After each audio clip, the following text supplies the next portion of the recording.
Eagle-Twist-ээр сугаад харуулж байгаа хүнд баярлалаа. Улаанбаатарт 12 цаг техник минут болсон байна. За бид өнөөдрийн онцолж байгаа сэдвийн хүрээнд ярилцахаар төрийн албаагчдын холбооны тэргүүн инх хоёрыг студидтэй урьдсан байна. Тэгээ бидний урилгыг хүлээн авч хүрэлцээрсэн баярлалаа. Тэр төрийн албаагчдыг нэг талаасаа цомгдох нь бол сайн хэрэг, нөгөө талаасаа бас сөрөг үр дагавар бас байгаа гэдэг. Ингээд хоёр талын дээдсэн дээр асуудлыг ярьж эхэллээ. За 2015 оны одоо төсвөр бол нэлээд олон одоо оронтойг бас цомгдох юм шиг эсвэл нөгөө хүмүүсээ шилжүүлээд ингээд өөр одоо хас газар байршуулах юм шиг нэг ийм мэдээллүүд яваад байна л да. Тэгэхээр энэ сүүлийн үеийн төрд банхаа чинь томорч ийн гэдэг. Гэхдээ эцсийн зорилгоч нөгөө төсвөө эмгэх гээд байгаа, зардлаа эмгэх гээд байгаа. Яг энэ төрийн албаагчдыг ингээд нэлээд олон байдлаар ингээд цомгдоход энэ нөрөө төсөв хэмжиж байгаа, урсгал зардал хэмжиж байгаа яг оновчтой хэлбэр мөн үү биш үү? Та төрийн албаагчдын холбооны тэргүүний хувьд бас нэлээд судалгаатай байгаа гэж бодож байна. Юу гэж үзэж байна? Тэгэхээр ер нь засгийн одоо данхаарал буюу энэ төсвийн захиргааны байгууллагуудын тэлэлтийн асуудлыг ямар хүчин зүйлтэй холбож авч үздэг вэхээр тухайн засгийн газрын байгууллагуудын албаагчдын цалингийн сан дотоодын нийт бүтээгдэхүүн болон үндэсний нийт бүтээгдэхүүний хэдэн хувийг эзэлж байна гэдгээр хэмжиж гол шалгаараа болгодог. Дэлхийн олон улсын байгууллагуудын бол дундаж тоо юу гэдэг вэхээр 5.4% гэдэг. Дотоодын нийт бүтээгдэхүүний 5.4% засгийн газрын энэ байгууллагуудын цалингийн сан тэмцэж байх юм бол энэ бол хэвийн хэмжээнд байна гэж үздэг. За нийт төрийн албаагчдын хувьд бол нэг үндэсний бүтээгдэхүүний нэг 8 орчим хувьтай тэмцэж байх юм бол энэ бол бас зохистой хэмжээнд байна гэж үздэг л дээ. Тэгэхээр манай улсын хувьд яг бодит байдал ямар байгаа вэ гэхээр хамгийн сүүлийн байдлаар бол 15.3% буюу дэлхийн дунджаас 2 дахин өндөр түвшинд очсон байна гэсэн. Өөрөөр хэлбэл үнэхээр одоо энэ бодиттой засгийн данхаарал төрийн албаагчдын тооны болон захиргааны зардлын тэлэлт бол бодиттой хүчин зүйл болчихжээ гэж. За энийг одоо яаж багасгах вэ гэдэг асуудал их тулгымцсан асуудал болчиход байна. За одоогийн хүчин төгөл дээр үйлчилж байгаа хуулиар бол төрийн албаагчид нь хууль зүйн нэмэлт баталгаануудтай. Өөрөөр хэлбэл доктортой мэргэжлийнхээ дагуу ажиллах ийм хууль зүйн баталгаануудтай. Нөгөө талдаа энд бол хүний асуудал яригдчихэж байна. Тухайн хүнийг одоо цомгдохсноор тухайн хүн одоо ар гэрийн асуудал бас хүндрэлтэй байдалд орно гэж. Тэгээ энийг их зохистой шийдэх хэрэгтэй. 2009 онд бол энэ хямрал бол бас Монгол улсад нүүрлж ирсэн. За энийг тухайн үеийн одоо Баярын болон Батуулдын засгийн газар яад авч ирсэн гэхээр нэгж төрийн албаагчдыг халахгүй.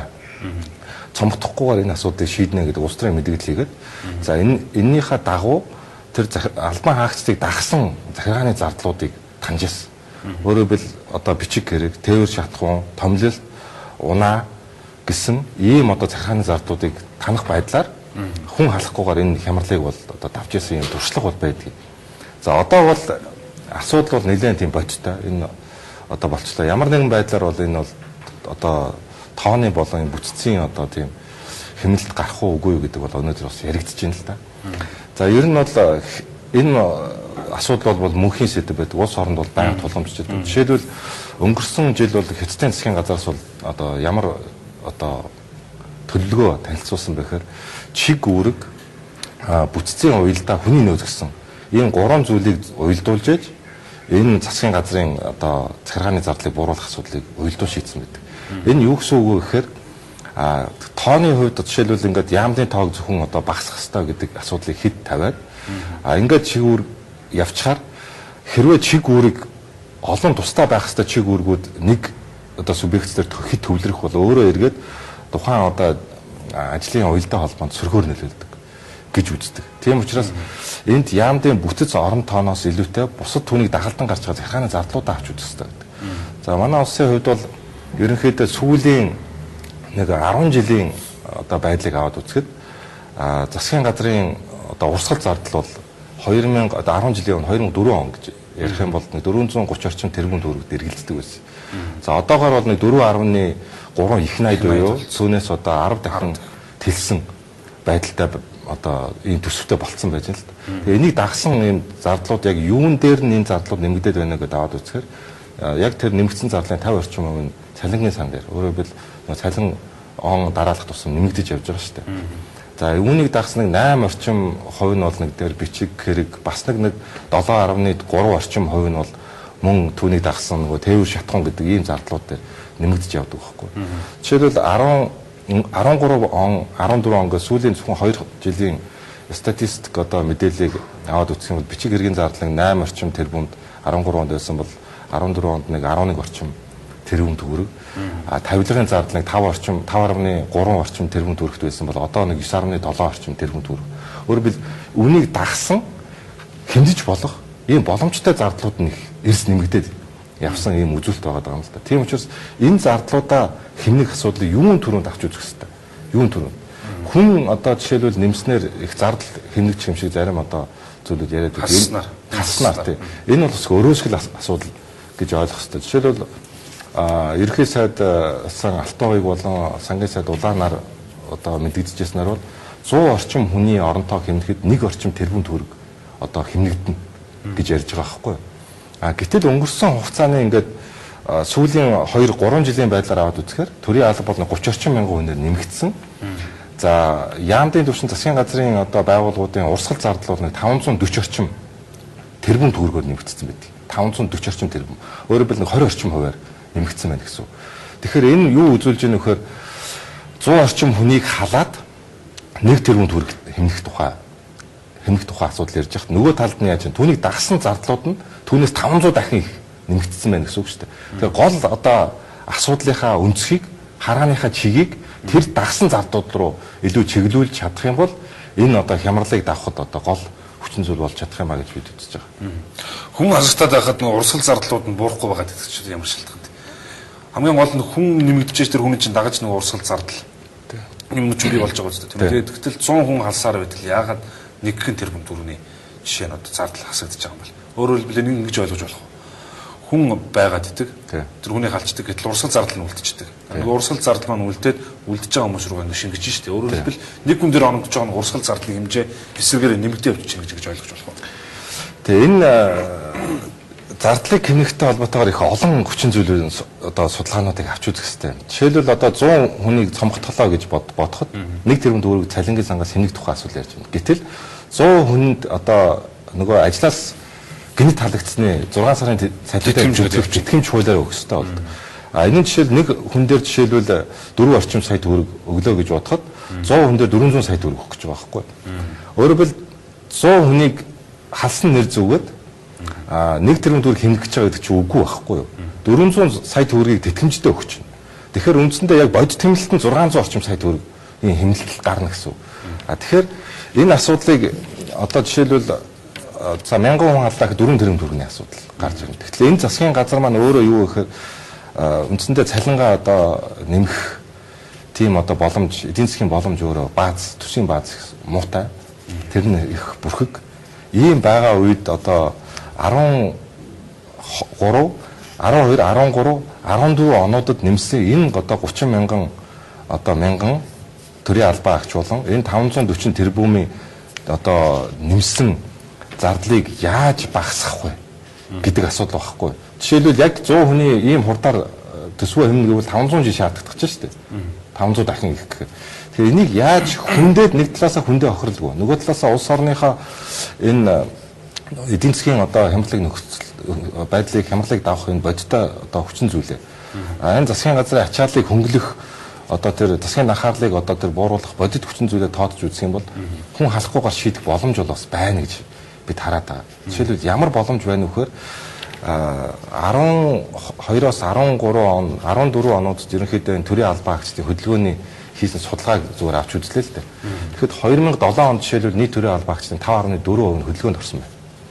За энэ сүүлийн 3 жилд болохоор хамгийн багадаа 9.7%, тэгээд 11.4% хүртэл хөдөлгөөнд орсон гэсэн. Энэ юу гэсэн үг вөхөр жилдээ нэг 10-аас 15 мянган төрийн албан агч хөдөлсөн. За энэ дотор нь яг одоо гарч байгаа орж байгаа нь ямар байна вөхөр нэг 2000-аас 2200 орчим албан агч бол жилдээ нэг тэтгэврт гарч байна. 700 орчим албан агч бол нэг эмнэлгийн чөлөө авч байна. Одоо мөн тэр тооны албан агчд бол сургалтанд хамрагдсан байна. За мөн одоо өөрийн хүсэлтээр нэг 5600 орчим албан агчд гарсан байна. Өөр ажил шилжсэн гэдгээр мөн 5000 орчим албан агч гарсан байна. Төрийн албанаас. Ингээд нийлбэр дүнгээр наваад үзэхээр жилдээ нэг 10-аас 15 мянган албан агч бол төрийн албанаас гарч байгаа. Төрийн албанаас гарч ийн гэсэн. Тэгэхээр бид нэр 15 болон 16 онуудад энэ сул гарч байгаа орон тоон дээр нь хүн авахгүй байж чадах юм бол ерөөсөө 16 он гэхэд 12 оныхоо төвшөнд очих гэж байгаа байхгүй. нэг ч хүн халахгүй. Хүн халсны тэтгэмжийг татвар төлөгчдийн мөнгнөөс нэмэгдэл одоо 40-50 тэрбумаар нь тэтгэмж болгож өгөхгүй. Тэгэхдээ асуудлыг бас шийдэх гарцуул боломж бол байна гэсэн үг. Тэгэхээр энэ хөрөлмөд зарцаах нь шүү дээ одоо энэ дээр. Ер нь бол зарцаана гэсэн үг. Тэгэхдээ зарцаахтаа учиртай зарцаа.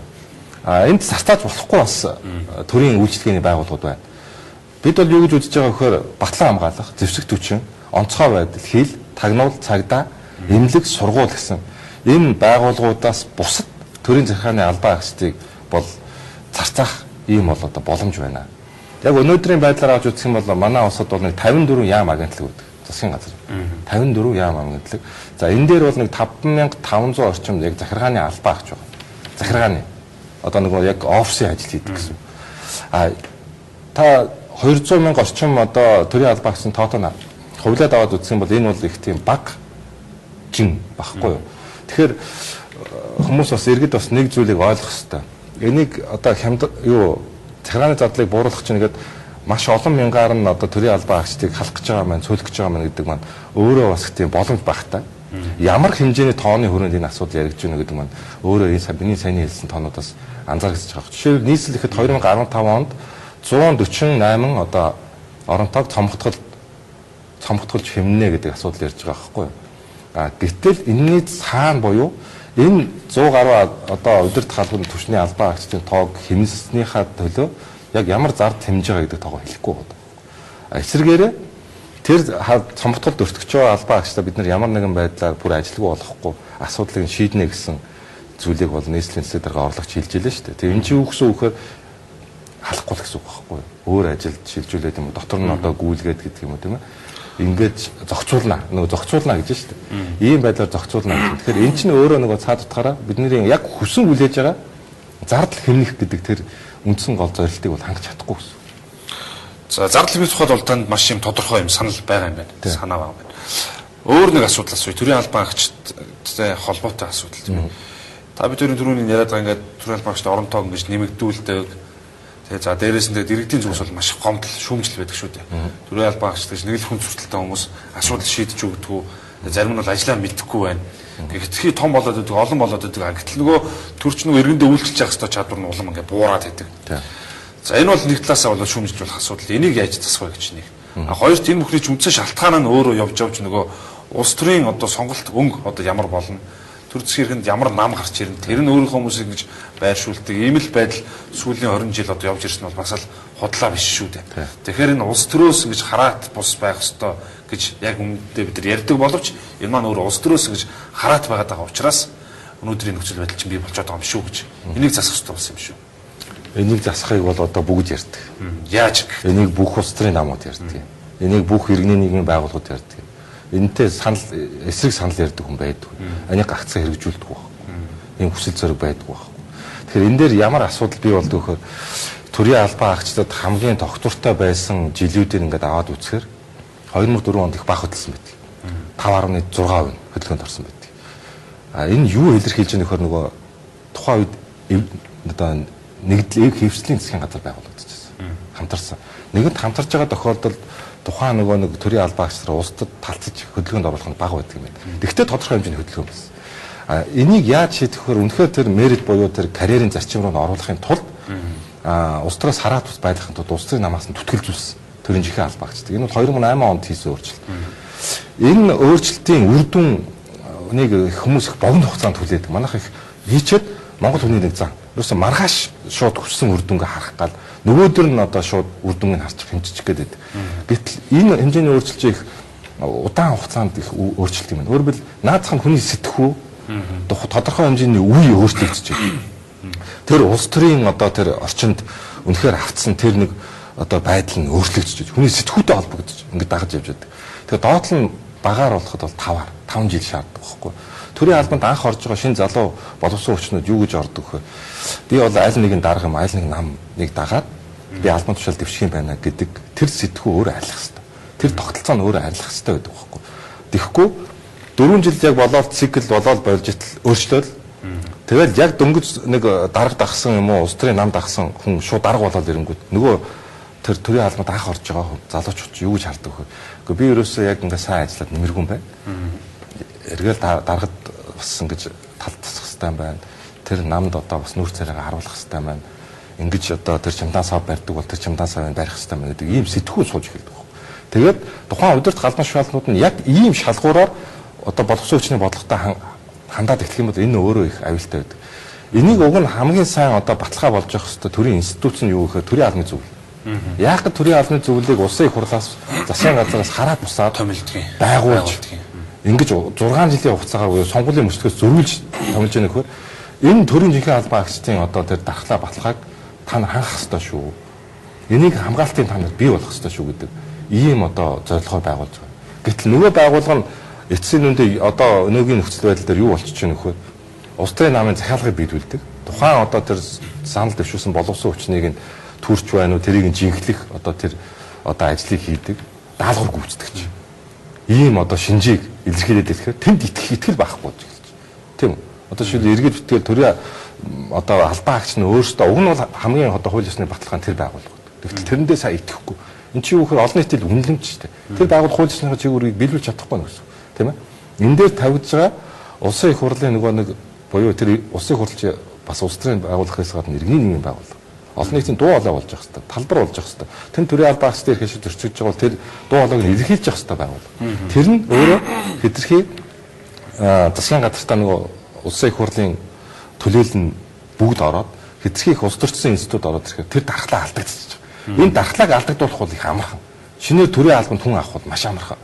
Гэтэл хүнийг чөлөөлнө гэдэг бол өөрөө их тийм амар ажил биш байдаг. Шалтгаан нь бол томилгоо буруу боловсон хүчний бодлого нь буруу явдаг. Ер нь хууль одоо байхгүй биш байна. Тэрийг хэрэгжүүлдэггүй тэл байна. Тийм үү шалтгаан. Одоо сарга зам нь юу гэж байна? Ерөөсөө олон улсын төвшөнд нисүүлэл ярьдаг болсон юм шүү дээ.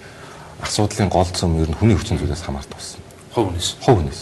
Ерөөсөө удирдлагын манлайлалаас тухайн хувь хүний лидерийн төлөвшлөөс тийм үү? Төлөвшлөөс.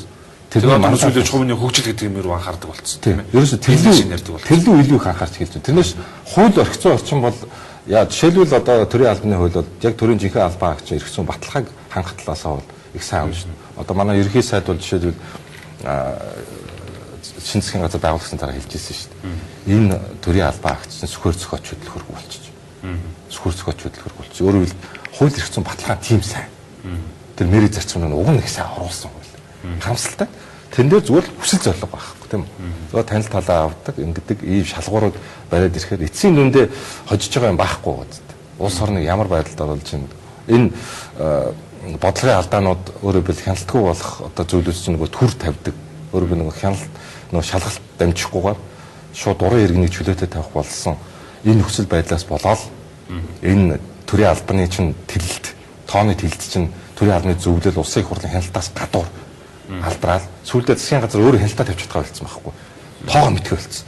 Хаана хэдүүн авч байгаа. Нэг дарга хэлж байгаа то нөгөө даргатай зөрдөг. Шууд нэг өдөр зөрж байгаа шүү дээ. Одоо улс төрийн нөхцөл байдал ингээд өөрчлөгдлөө. За Монгол Ардын нам засгийн газарт орж хамтарч ажиллах юм байна. За тэгвэл одоо та бүхэн яриад байгаа энэ зүйл маань цаашдаа хэрхэн яаж хувирах бол жишээ нь эцсийн зорилго та бүхэн ярианы ихэнд бол дурддагсан зүйл юу гэхээр одоо энэ улс орны эдийн засгийн нөхцөл байдал хүнд хэцүү байгаа цаг үед зардлыг ингэж хэмжиж болохгүй ари өөрөөр хэмжиж болно л гэдэг асуудал ярьж эхэлсэн шүү дээ. Тэгэхээр одоо улс төрийн нөхцөл байдал өөрчлөгдлөө. Монгол Ардын нам засагт орлоо. Тэгэхээр одоо урсгал зардлыг ингэж хэмжих юм боломж болцоо байна. Ер нь одоо төрийн албаны одоо та бүхэн яриад байгаа зүйлүүдэд ямар байдлаар хөдөлгөөн орж болох бол. Тэгэхээр сая ирж байхдаа Монгол Ардын хувьсгалт нам бас засгийн эрчим засгийн газарт орё гэж шийдсэн юм шиг байна гэсэн мэдээлэл явж эхэлж байна л да. Тэгэхээр үндсэндээ энд Монголын зөнгөлөх парламент суудалтай улс төрийн намууд бүгдээрээ нийлээд одоо эвслийн засгийн энэ бол их хамтарсан гэсэн томьёол болсон. Онлын хувьд бол оновчтой биш. Энэ бол их эвслийн засгийн газар. Их эвслийн засгийн газар ингэж байгуулагдаж байгаа нөхцөлд энэ төрийн албаны чинь их цомгтож чадахгүй юм шүү. Эсвэргээрээ ямар нэгэн байдлаар одоо бүгд зохистой одоо хуваарлтыг үүсгэхийн тулд эсвэргээрээ баг нэмэгдэх юм шүү гэсэн ийм болгоомжлол байгаа. Тийм учраас би энэ болгоомжлолыг бол би үүсэхгүй. Ийм болгоомжлол байгаа учраас би бол хэлээд байгаа байхгүй.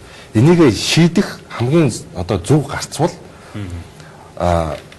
жишээлбэл та боддоо тэтгэврт гарч байгаа жил тэтгэврт гарах 2000 хүний цалингийн санг хэмнэхэд хичнээн төгрөгийн хэмнэлт гаргаж авах болцоо байна гэж. 100 хэмнэхэд 1 тэрбум төгрөгийн цалингийн фонд хэмнэх гэдэг шүү дээ. Тийм үү?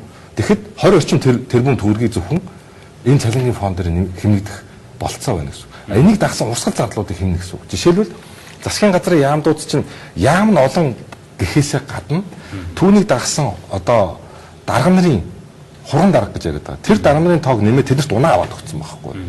Жишээлбэл 2018-аас 12 оны засгийн газар 100 орчим яамдын газрын дарга нартай ажиллаж байсан. Одоогийн засгийн газар 182 яамдын газрын дарга нартай. Энэ яамдын газрын дарга нарт нийтдээ өнгөрсөн хугацаанд 220 автомашин аваад өгсөн байхгүй. Тэгэхээр энэ дагсан зардлууд та бодлоо. Нэг машин чи ямар үнэтэй авч өгч юм тийм үү? Энэ дагсан зардлуудыг ерөөсө бүхэлд нь асах хэрэгтэй. Тийм үү? Ямар нэгэн энд бол одоо төвчж болох бүх зүйлийг төвчих хэрэгтэй гэсэн. Унаагүй яав. Тийм үү? Унаануудыг бүгдийг одоо хэмнэлтийг гарга. Тэр тусдаа өөрөө дасгалгаанд байх, тэр цахилгаан одоо байр савнаас эхлээд тэр бүх зардлуудыг хэмнэх хэрэгтэй. Тийм үү? Бичиг хэргийн зардлуудыг бүгдийг хэмнэх хэрэгтэй. Онлайн төвшөнд нь аваачих хэрэгтэй. Байж болох, төвчж болох бүх тэр урсгал зардлуудыг хэмжиж энэ сая бодиттой хэмнэлт болно. Жишээлбэл зөвхөн бичиг хэргийн зардлаас 2012 оны төвшөнд нь аваачихад 4 орчим тэрбум төгрөг хэмнэх болцоод. Тээвэр шатхуун дээр 10 орчим тэрбум төгрөг хэмнэх болцоод. Ингээд зардлуудыг хэмээд үзэхээр миний нөгөө хэлээдсэн нөгөө нэг 100 хүн чөлөөлөл 1 тэрбум цалингийн сан хэмнэхээс илүү их хэмжээний зардлыг хэмнэх 500 дахин баг. Тий, ийм боломжууд нь байгаад байгаа байхгүй. Энэ засгийн газар бол олон улсын байгууллагууд бол ярьж байгаа шүү дээ. Үндсэндээ нэг их 80 төгрөгийн хэмнэлтийг хийж байж, урсгал зардал дээрээ хийж байж энэ хямралыг давна шүү. Энэ бол бодиттой сануулга. Энэ бодиттой сануулгыг хэрэгжүүлэхээс өөр байхгүй. Тэгэхгүйгээр энэ хамтарч одоо угаасаа энэ одоо нөгөө бялон ховаан одоо юу гэдгийг тийм үү? Тийм угаасаа боломж байхгүй. Ягаад тэгэхээр улс чинь мөнгө байхгүй болсон. Энэ төсөв чинь орлого байхгүй. Орлогоо яаж бүрдүүлэх үү гэдэг асуудал төрсөн. Энэ бялон хуваагаад авах угаасаа хөрөнгө байхгүй. Тийм ээ? Төрийн албан хаагчдаа үндсэндээ цалин иргэдийн тэтгэвэр тэтгэмжийг яаж цаг хугацаанд нь тавих уу гэдэг тийм асуудалтай тулна эх 2 жил. Тийм учраас энэ дээр бол маш хариуцлагатай өндөр одоо тийм үүрэг хариуцлагыг үүрч энэ бол нэг тийм авралын гэхээсээ илүүтэй олон нийтийн итгэлийг богино хугацаанд бодиттой сэргээх бодиттой хэмнэлтийг одоо энэ 15 он гараад шинэ засгийн газар өөрөө төсвийн татгалаараа асуудлыг шийдэх ийм л одоо хүлээлттэй итгэл найдварын ийм засгийн газар бий болох ёстой гэж бодож байна. Тавд хоёр бол урсгал зардлыг одоо хэмнэе гэж томьёолоор нь ярьж байна. Энийг хүмүүст их ойлгомжтойгоор Чулуунбат дэд сайд хэлжсэн санаж байна. Энэ төрийн тансаглал гэж хэлээ. Зөв. Энэ тансаглалыг болж хэрэгтэй. Ягаад гэвэл эдийн засаг чинь одоо ингэ болохоо болж эхэлж байна. Аж ахуйн нэгжүүд чинь ямархуу байдалтай байгааг хар. Тийм тохиолдолд төрийн албан тушаалтнууд, төрийн түвшиндүүд татварлуулагчдын мөнгөөр ингэ тансаглаад хийж болохгүй. Гадагшаа тушаа зугаалдаг, янз бүрийн үнэтэй машин авч ундаг, янз бүрийн тусгай хангамж хилдэг. Энийгээ болцоход бол биднэрт бас боломж байна гэж харж байна, тийм үү? 12 онд бол бид сануулж ирсэн шүү дээ. Жишээлбэл иргэдийн дүүргүүдийн иргэдийн хурал дээр 4-5 хүнтэй орон тоотой байхад нь 40 орон тоотой болгочлоо. Энэ бол болохгүй шүү. 10 дахин том болгочлоо шүү. Энэ бол болохгүй шүү. Тэр байтугай тэр 40-50 хүнээ зөөдөг, гэрээс нь зөөдөг шинэ автобус авч өгсөн байгаа байхгүй нэг дүүрэг. Тэгэхээр энийг дагсан энэ бол хямрал түргэн шүү. Энэ бол хэтийдлээ шүү гэдгийг хэлжсэн. Сая 15 оны төсвөдөр улсын хурл бол тэр зардлуудаа ханлаа шүү дээ. Тэгэхээр энэ чи юу гэсэн үг вэ? Энэ бодлогын алдаа бол байсан байна, бодиттой байсан байна. Энийг бол одоо нэн даруй засах юм шаардлагатай болсон байна гэдгийг тогтолцсон үйл явдлууд бол энэ өдрүүд болж байна л та. Нөгөө талдаа өөрөө ээж нэг улс төрөөсөө шалтгаалаад байгаа юм шүү гэж. Та бүхэн түрүүнд бас би танаас л асууж лээсэн. Улс төрөөсөө болоод байгаа юм шүү гэж. Ягаад гэвэл нөгөө дараад нь сонгуул болох нь ойлгомжтой. 2 жилийн дараа, 3-4 жилийн дараа. За сонгуул болоход нөгөө төрийн албаагч өөрийнхөө нам хвшлийн байдаг юм уу одоо хараад садан таньдаг талдаг хүмүүсээрээ ингээд бүрдүүлэх юм бол дараагийн сонгуульд санал өгөх хүний тоо нэгэрч гэсэн юм биш. Нэг албан тушаалтны чинь цаана гэр бүл нэгэд хүн байж байгаа. Тэрний ах トゥ гэдэг хүмүүс байж байгаа. Тэр хүмүүс тэр нам дээр дугуулах бас магадлал нэмэгдэл явчих шүү дээ. Ингээд ер нь 2000 он, 96 он, 2004 он, 2008 он гэдэг бүхэл одоо улс төрийн сонгуулиуд чинь дандаа л ингэж явж ирлээ шүү дээ. Энийг яаж зогсоох вэ? Энийг улс төрийн намууд өөрсдөө одоо ойлгосон байна. Энэ бол одоо явцгүй. Ингэж хүний санал авдаг гэж юм байхгүй. Сонгуульд үтгсэн хүн болгоныхаа ажлын байраар хангаад тэрэн дараа сонгуульд нь хэрэг болно гэдэг зүйл эсрэг үр дүн үзүүлдэг юм байх шүү гэдгийг ойлгосон. 40-50 хүн аваад тэгээ тэрэн дээр нь машин зөөдөг болгоод тэр 40-50 хүний одоо саналыг авч болно. 4-5 мянган хүний эсрэгээрээ тэр ажил хийж олсон татварын мөнгнөөс нь авч байгаа ш. Тэр 4-5 мянган хүн чинь дургуутсан шүү дээ. Эсрэг санал үг шүү дээ. 40-50 хүнийг ажлын байртаа болгоод тэжээх гэж 4-5 мянган хүний одоо саналаа алдчихдаг. Тийм улс төрийн хүчин байгаа бол тэр одоо яах вэ? Тэр явж ирсэн түүх мөн. Тийм үстэй. Үгүй явж ирсэн бодиттой түүх байгаа байхгүй. Энийг л улс төрийн намууд өөрсдөө ойлголцоод шийдэх хэрэгтэй. Энийг шийдэжсэн туршлага байгаа. Би сая хэллээ шүү дээ. Жишээл 2004 онд 5% төлөвлөгөөнд орж ирсэн байна. Маш бага одоо тийм өөрчлөлтийг хийж ирсэн байна шүү дээ. Нэмэхгүйгээр. Тэгэхээр ийм хамтарсан байдлаар шийдгийн гол утга учир юу гэхээр нэг талаасаа бас бие биендээ хяналт авах гэж гэсэн үг шүү дээ. Асуудлаа ойлголцож чинь хяналт авах гэж байна. Дураараа авиралдаг хазаарлна гэсэн үг. Ийм л байдал руу очих хэрэгтэй гэж. Нэг байл. Ер нь нэлээд парламентын засаглалын төлөвшсөн биднээс нэлээд олон жил ингээд яваад ирсэн улс орнуудын улс төрийн намуудыг нь явуулж байгаа бодлогыг харахлаа иймэрхүү юм бол байхгүй байгаа байхгүй. Гэтэл манад бол энэ байгаад идэг. Одоо энэ тэгээд өөрсдөө биеэрээ амсаад одоо энийг бол ингээд засах цаг ирж ял гэдэг ийм зүйлийг эцэст нэлж болох. Би бол ингэж боддөг. Яагаад төрийн албаа гэсэн тоо хяналтаас аваад алдаад байдаг вэ? Энэ дээр улсын их хурлын тавих хяналт сул ба. Засгийн газар дураараа орон тооны одоо тэр яам дараа агентлагууд дээр засаг дараа харийн агентлагууд дээр нэмээд байгаа байхгүй. Эний чи яаж хянах хэрэгтэй вэ гэхээр улсын их хурл өөрөө төсвийн болон улс орны эдийн засгийн бодлогыг тодорхойлдог гол байгууллагын хууль тогтоох тэр байгууллагынхаа хувьд засгийн газрын төвшний ажиллах тэр орон тооны дээд хязгаарыг төвшөнд нь баталж өгөх хэрэгтэй. Хязгаар дээд хязгаар баталж өгөх хэрэгтэй. Өөрөө би түр хэллээ шүү дээ. Манайд одоо төсвийг баталждаг. Дэлхийн дундаж 8% байна гэж тийм үү? Төрийн албаа агчдын одоо эзлэх хөв дотоодын нэмэгдэх 8% байна. Манайх 15.3% байна.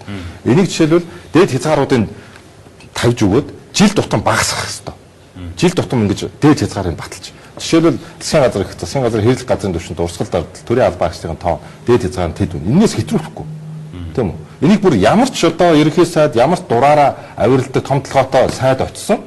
Энийг нэмэхгүй. Тэр тоог хатуудалдаг. Тэр тоог нэг хүнээр нэмэх юм бол алтан үеийн хэрэгсэд хэлчихсэн. Би ажиллаа өгөхөд бэлэн байна гэж. Яг тэр шиг тэр ажиллаа өгөхөд бэлэн байна гэж. Тэр хүн шууд чөлөөлөж үздэг, тийм үү? Улс төрийн хариуцлага үүрдэг. Ийм зохицуултыг өөрөө хууль тогтоомжийн түвшинд хийх хэрэгтэй байхгүй. Ингэжээж асуудал яригдана. 15 оны төсвийг тодтогно гэж байгаа он гарангууд тийм ээ. За төсвийг тодтогоход энэ мэд асуудлуудыг та бүхэн ярьж байгаа тэр зарчим. Энэ бол одоо зарчмын шинжилгээ өөрчлөлт байна шүү дээ. Энэ нэтрийг жишээ нь зэрэгцүүлээд шийдээд явах юм боломж байна уу? Бага. Тэр бол бүрэн боломжтой. Энийг ингэж шийдэхгүйгээр бас энэ 16 оны төсөв дахиад батлах болно 15 оны үр дүнд хүрч чадахгүй. Би бол тэрийг тодорхой хэлж. Дутуу болно гэсэн үг. Шийдэж чадахгүй. Энийг бол зүгээр нэг тийм сэлэм эргүүлдэг нэг дарга гарч ирэл би нэг ч хүн хэлэхгүй шүү гэж амаараад дугуурат ч юм уу. Эсвэл би станаар чаддаг баатар шүү гэж хэлээд энийг шийдэж чадахгүй. Ягаад тэгэхээр энийг цаагаараа нэмж байгаа хяналтыг алдуулж байгаа тэр байдалд нь хяналт тавьдаг тэр механизм өөрөө сул байгаа байхгүй. Тэр чинь сул байгаа үед тэр дураар авирлах тэр боломж эрх мэдэлтэй хүмүүсийн хувьд бол ямагт байгаад байна гэсэн. Тэр дотор нь хилэнцэн гэдэг юм байгаад байна гэсэн үг байхгүй. Тийм учраас энийг хязгаарлах юм чинь улсын их хурлын яг энэ тавих чиглэлийн хяналтыг олон чиглэлүүдээр саний хэлдэг жишээл босго дотоодын нийтийн эзлэх босгыг одоо 15.3% тагуул эх онд яг 13%-аас хэтрүүлэхгүй байх зорилт тавих хэрэгтэй. Тэрний дараа жил 10% авчих хэрэгтэй байхгүй. Ингэж бууруулна. Парламент өөрөө тавих хяналтаас сайн тавьж явах хэрэгтэй гэж та хэлж байна. Гэтэл одоо шинэ засгийн газар байгуулагдсан парламент үндсэндээ бол цөөнхгүй сөрөг хүчгүй болох гэж байна шүү дээ. Тэгэхээр нөх хяналт чи улам сулрах юм шүү. Ер нь ийм л дүр зураг харагдаад байгаа шүү дээ. Та юу гэж харж байна? Ийм хяналт сулардаг аюул бага. Ийм хяналт сулардаг аюул байгаа учраас энэ улс төрийн намуудын зөвшөлтлийн хүрээнд ярих хэвээр асуудал чи гол нь энэ байхгүй. Яг төрийн албаны хүрээнд засгийн газрын шинжилгээний хүрээнд ямар бодлого дэвшүүлэх юм бэ гэдэг асуудал. Хүчтэй бүгд ойлголцох хэрэгтэй. Энд дээр бүгд ойлголцох хэрэгтэй. Нэг байр суурьтай болох хэрэгтэй. Нэг байр суурин дээр очих хэрэгтэй. Хоёрдугаарт зөвөр бас би бол хяналт одоо бүр мөснө үгүй болчихно гэж бас би бодохгүй байна. Ягаад тэгэхээр парламент ч өөрөө улс төрийн иргэний нийгэм байгууллага анд организм. Энд заавал цөөнх гарч ирдэг байхгүй. Цаг үеэр цаг хугацааны асуудал гэдэг. Энд тухайн одоо иргэний нийгмийн олон нийтийнхээ дуу хоолойг төлөөлөл болно. Би та нарын өмнөөс хяналтыг хэрэгжүүлнэ гэж сонгогдсон юм бол тэнд заавал хяналт тавих субъектууд гарч ирдэг байхгүй. Аль нам гэлгүйгээр хамтаад цөөнхүүд гарч ирдэг байхгүй. Өмнөх улсын хурлч гэсэн жишээлбэл олон дотроос цөөнх гараад хамтарсан байхад л олонхоосоо ч гардаг, цөөнхөөсөө ч гардаг. Ингээд нийлээд бас давхар шүүмжлэл хяналтуудыг тавиад ирдэг байхгүй. Энэ чинь амьд организм. Тийм учраас би бол тэрэн дээр огт санаа зовхгүй. За баярлалаа ингээд таны ажил амжилтсаа. За баярлалаа. Өдөртөө манай студид төрийн албаагч холбооны тэргүүн инхвэр өргөдөн за цаг үеийн одоо бас тулгамдж байгаа энэ асуудлуудаар ярилцлаа. Ингээд анхаарлаа дуустаа авахд баярлалаа.